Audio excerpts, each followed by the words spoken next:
ഞങ്ങൾ അങ്ങനെ ആരെങ്കിലും ഒരു പ്രസ്താവന ഇറക്കുമ്പോഴേക്കും അതിൽ വീണു പോകുന്ന ആളുകളല്ല. ഞങ്ങൾ അൻവർ ഉയർത്തിയ വിഷയത്തെ ഗൗരവമായിട്ട് കാണും. അതായത് ഭരണപക്ഷത്തുള്ള ഒരു വ്യക്തി എന്നുള്ള നിലയിൽ അൻവർ ഉയർത്തിയ വിഷയം ഇപ്പോൾ ഇവിടെ അന്തരീക്ഷത്തിൽ നിൽക്കുക. അതിനുള്ള ഒരു മറുപടി അല്ല മുഖ്യമന്ത്രിയിൽ നിന്നുണ്ടായിട്ടുള്ളത്. അതിനു പകരം അൻവർ കോൺഗ്രസ് നിന്ന് വന്നതാണ് എന്നുള്ളതാണ് മുഖ്യമന്ത്രി പറയുന്ന ഒരു ന്യായം.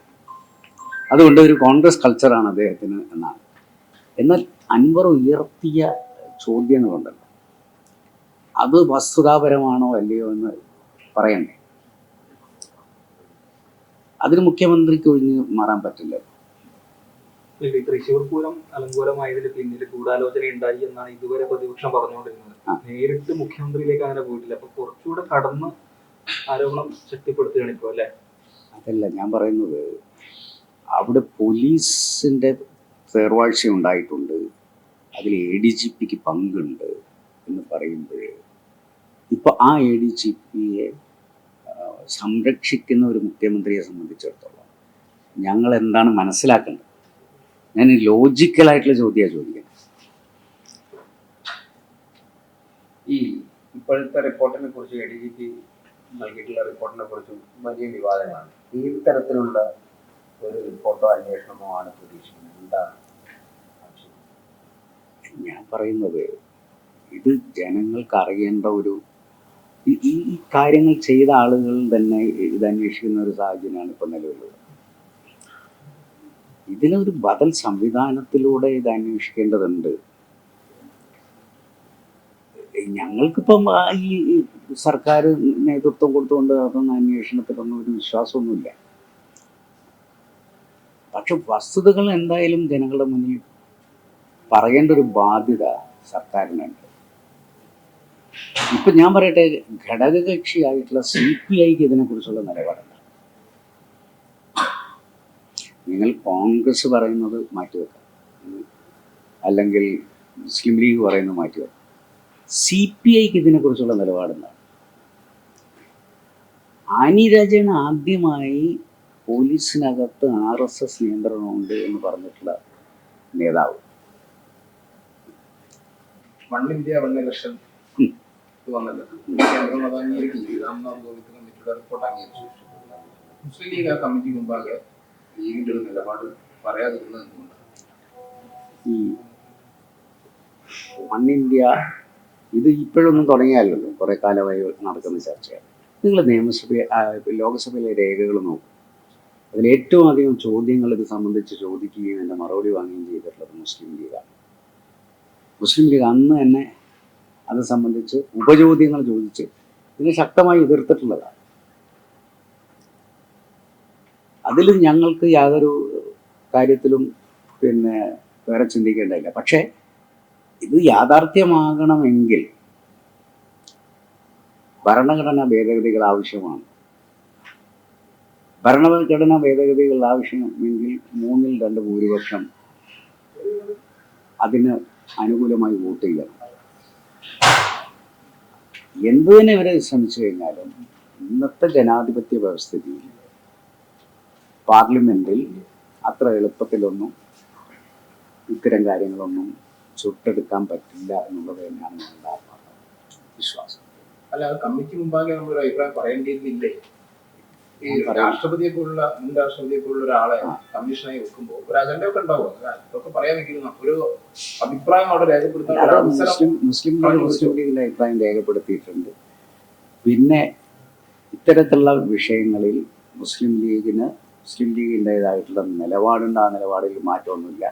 അതവിടെ അവതരിപ്പിച്ചോ ഇല്ലേ എന്നുള്ളതല്ല ഇവിടുത്തെ വിഷയം. ഇത് ഒറ്റക്കെട്ടായി എങ്ങനെ ഇതിനെ ചെറുത്ത് തോൽപ്പിക്കണമെന്നുള്ളതാണ്. അത് തോൽപ്പിക്കുന്നതിൻ്റെ ഏറ്റവും മുന്നിൽ നിൽക്കുന്ന പ്രസ്ഥാനം മുസ്ലിം ലീഗ് തന്നെയാണ്. പാർലമെന്റിൻ്റെ അകത്ത് വന്നിട്ടുള്ള എല്ലാ ചോദ്യങ്ങളും ഇതൊക്കെ പുറത്തു വരുന്നതിന് മുമ്പ് തന്നെ രാജ്യസഭക്കകത്തും ലോകസഭയ്ക്കകത്തും ചോദ്യങ്ങൾ ചോദിച്ച് അതിന് ഉപചോദ്യം ചോദിച്ച് ഇത് ഒരു കാരണത്താലും കൊണ്ടുവരരുത് എന്ന് രേഖപ്പെടുത്തിയിട്ടുള്ള പ്രസ്ഥാനമാണ് മുസ്ലിം. മറ്റൊന്ന് ഈ പി ജയരാജന്റെ ISN പരാമർശം, ആ പരാമർശത്തെ എങ്ങനെയാണ്? പി ജയരാജന്റെ പുസ്തകം പുറത്ത് വന്നിട്ടില്ല.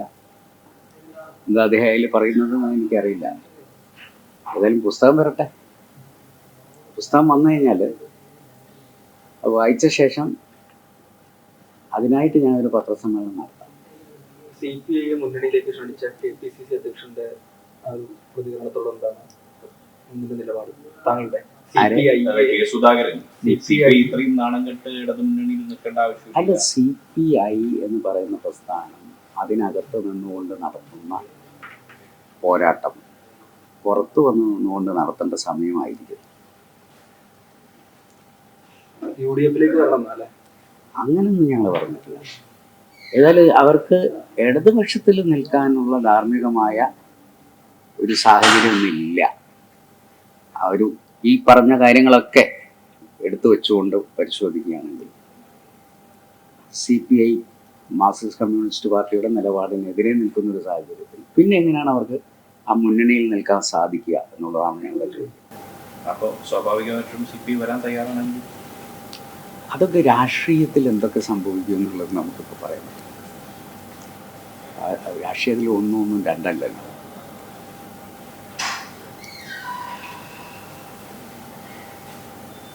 അങ്ങനെ ഒരു ചർച്ച വന്നാൽ മുസ്ലിം സ്വാഗതം ചെയ്യും. അല്ല, അതൊന്നും ഇപ്പോൾ പറയേണ്ട ഒരു പ്രിമച്വർ ആയിട്ടുള്ള കാര്യമാണ്. ഇപ്പോൾ ഡിസ്കസ് ചെയ്യേണ്ട ഒരു കാര്യമല്ല അത്. അത് ഒരു മുന്നണി എന്ന് പറയുന്ന ഒരു സംവിധാനം ഇരുന്ന് ആലോചിച്ചെടുക്കേണ്ട തീരുമാനങ്ങളാണ്. അത് ഒരു വ്യക്തി എന്നുള്ള നിലയ്ക്ക് എനിക്കതിന് ഒരു അഭിപ്രായം ഇവിടെ ഇരുന്നുകൊണ്ട് പറയാൻ പറ്റില്ലല്ലോ. അല്ല, അത് ഓരോ വ്യക്തികൾക്കും ഓരോന്ന് പറയാമല്ലോ. അത് UDF ഒരു തീരുമാനമായിട്ടല്ലല്ലോ അദ്ദേഹം പറഞ്ഞത്. MM ഹസനും സമാനമായ രീതിയിലൊരു അതിനെ വ്യക്തികൾ എന്നുള്ള നിലയ്ക്ക് അവർക്കെല്ലാം പറയാം. ഒരു മുന്നണിയിലേക്ക് വരണം എന്ന് പറയുന്നത് മുന്നണി ഇരുന്ന് ആലോചിച്ചെടുക്കേണ്ടത്. ഈ CPI വരുന്നത് UDF കൂടുതൽ ശക്തിപ്പെടുത്താൻ സഹായിക്കും. അതൊന്നും ഇപ്പോൾ ഈ ഘട്ടത്തിൽ പറയേണ്ട കാര്യമല്ല.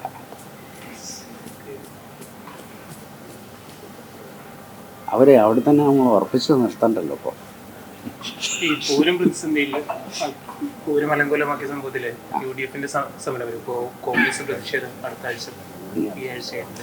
ഏതായാലും നമ്മളിപ്പം നിയമസഭ തുടങ്ങണം. നിയമസഭക്കകത്ത് അതിശക്തമായി UDF എന്നുള്ള നിലയ്ക്ക് തന്നെ ഈ വിഷയം ഞങ്ങൾ ഉയർത്തിക്കൊണ്ടുവരും.